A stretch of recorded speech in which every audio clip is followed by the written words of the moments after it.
Welcome, MechWarrior. You're accessing beginner-level training manuals for the Banshee BNC-3E, provided by Ronin Fox Armored Security. I'll be your instructor, Fox. This tactical debriefing will explain the specifications, strengths, and weaknesses of the Banshee 3E, as well as how to refit and operate your own in the field.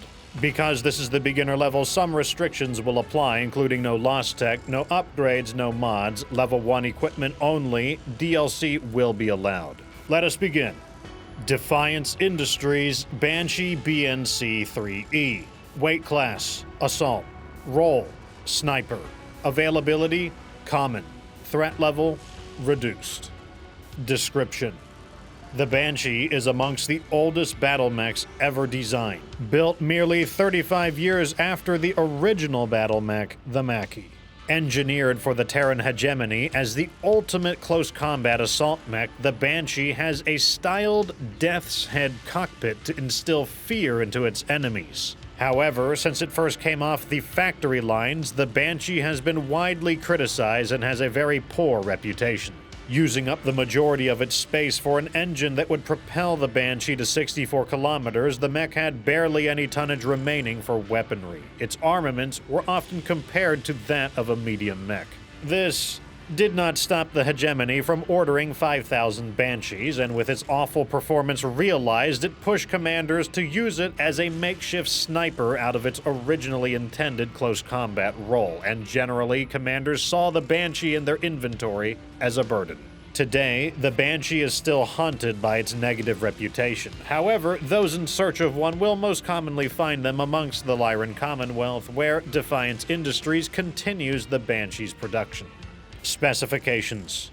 Maximum weight, 95 tons. Minimum weight, 57.9 tons. This means 37.1 tons are available for total customization. Maximum speeds, 64.8 kilometers forward, 43 kilometers reverse, standard engine. This could be seen as above average speed for an assault class mech. Armor values for the stock chassis is 480 units, which is 14.6 tons of standard armor.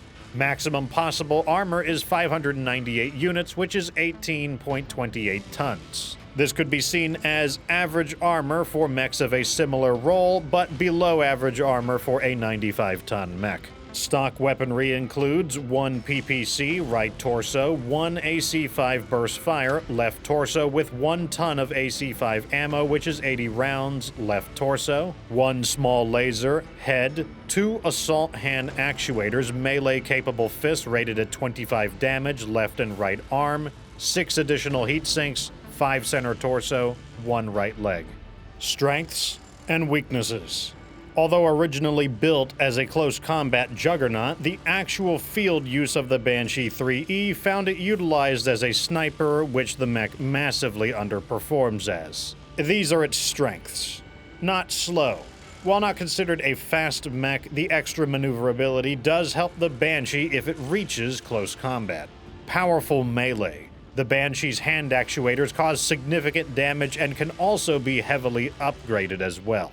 Zombie. The Banshee is a so-called zombie mech, as its weapon systems are all located in its torso, allowing it to be dismembered like a mythological zombie while maintaining combat effectiveness. The Banshee, however, is held back by its severe weaknesses. Feeble firepower. Its primary weakness, weaponry comparable to that of a 50-ton Enforcer. It is so underarmed that most mech warriors ignore the Banshee in favor of virtually any other target. Not fast. Although not slow, it isn't swift either, which greatly limits its ability to reach close combat. Average armor. For a close combat intended mech, every ton of armor will be sorely missed when you are such an easy target to hit. Zombie. The double-edged sword of this attribute is that the lack of arm-mounted weapons makes it difficult for the Banshee to hit targets above or below itself. Recustomization. Ronin Fox Armored Security recommends the following refit for the beginner-level MechWarrior. It will resolve the Banshee's main weakness, its lack of firepower. Starting with a stripped mech, add 1 PPC-X, max the armor, and add 2 Assault Arena Fists. This will bring the mech over its maximum tonnage limit. Bring it into compliance by tuning its armor. Set all rear armor to 10 and move the rest to the forward armor. Set the head armor to 23, the arm armor to 52 each, the leg armor to 60 each. If you prefer a more evenly distributed loss of armor across the torso and arms, this is a viable alternative, though the legs do have a tendency to be struck by weapons fire less frequently. Although this refit does demand greater piloting skill and discipline from the MechWarrior, the onboard weapons are absolutely devastating in close combat. BattleRom Debriefing. Now that the Banshee has been refitted, it's time to see how to operate it in the field. These will be the mission parameters. Mission type, battlefield. Difficulty, 87. Drop weight, 360 tons. Allies include 1 Battlemaster BLR-1G, 2 Stalkers STK-3F. All allied BattleMechs are unmodified in stock configuration. Pilot skill, elite. If you own your own BattlePod training simulator, check Document 1 in the video's description for an instant action code allowing you to train in this exact scenario. Welcome to Breed 5, MechWarrior. It is 3039, and the relentless FedCom invasion of the Draconis Combine is taking a toll on Ronin Fox armored security. Attrition has forced Raiju Lance to take on a captured Banshee 3E to supplement their usual fire support Lance. It has been customized while their standard mechs are being serviced. You'll be seeing the perspective of its Lance leader, Raiju 1, on his combat patrol. After being detected, Raiju sets up into a firing position as a Hunchback and Enforcer approach. Both ignore the Banshee, and Raiju passes the Enforcer, leaving it to his Lance as he approaches the Hunchback. Now in close range, Raiju 1 rocks the Hunchback with a brutal attack to its rear.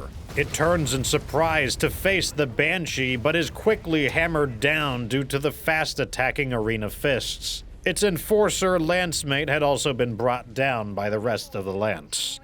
A call for reinforcements brings a combat drop of an Orion, Jägermech, and Enforcer right next to Raiju, giving them little time to respond. Singling out the Jägermech, he blasts it with his PPC-X. The Jägermech turns due to the attention, but by then it was already too late. The Orion turns to face the Banshee as his Lancemate calls for aid, but it was already in close combat now. Raiju 1 rains down fist after fist on the Orion, shearing its limbs and caving its cockpit, disabling the Orion instantly. And as before, the Enforcer had already been dealt with by the time Raiju 1 was finished. Another combat drop arrives, this time in a pincer attack, with a Stalker and Quick Draw attacking from the front and a Wolfhound flanking. Once again, the FedCom warriors ignore the Banshee due to its poor reputation, and Raiju 1 passes by the Quick Draw to deal with the more dangerous Stalker. The PPC-X and Arena Fists weave perfectly in between each other without any pause, smashing through the Stalker's rear armor in seconds, bringing a dangerous mech down quickly before it could cause much harm. Raiju 1 now targets the Quick Draw, which had been crippled by his Lance mates. A few blasts of the PPC-X were all that was required to compromise the mech. The Wolfhound now scurried about the Lance, attempting a flanking maneuver. Raiju 1 targets the mech's leg with his PPC-X to slow it down enough to cave its engine in with a massive punch. The final drop of reinforcements arrive across from Raiju, deploying an Archer, Cataphract, and Shadowhawk. Just as previously, the FedCom warriors ignore the Banshee, but this time Raiju 1 prioritizes the Shadowhawk, not wanting it to harass his fire support. As the Shadowhawk passes by, PPC-X and Fists tear into its rear armor, destroying the mech in seconds. Startled by the abrupt loss, the rest of the FedCom Lance prioritizes the Banshee as Raiju 1 pursues the Archer, wearing it down with his PPC-X as he closes.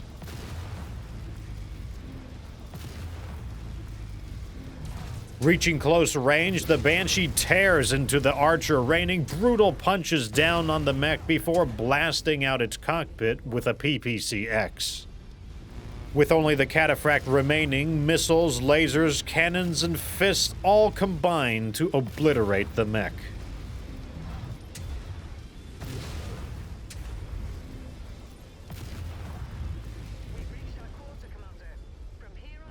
After finishing their patrol, Raiju returns home intact with a brutal performance coming from the Banshee.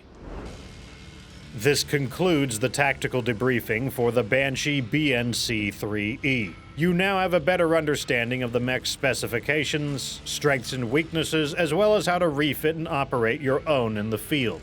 Thank you for choosing Ronin Fox Armored Security for all your training needs. And that's the Banshee video. Thank you guys so much for watching, but as usual, Fox's final review of the mech out of character. Now, don't cap with me, guys. Don't act like you weren't surprised by the mech's performance. Remember, I'm handicapped too. I'm only using T1 weapons, stock allied mechs, etc. On God, I thought this was gonna be a really hard video, but I was really surprised by the mech's performance. The DLC weapons bring this mech to life. So, might sound surprising, but I am going to recommend that you get yourself a Banshee 3E. If you have all the DLCs at least, and you like close combat. I can't believe I'm saying it, but I am. Anyways, Light Mech will be the next video. Also, don't forget to show the Fox some love. Help me grow my community by liking the video, subscribing, leaving a comment. You know how it goes. Also, don't forget to check out my MechWarrior 5 streams on YouTube. Join my Discord as well. You can ask any MechWarrior 5 questions you want there, and I chat with my viewers all the time. Anyways, it's been real MechWarriors, but Fox is out of here. So remember that you don't have to be good to get good.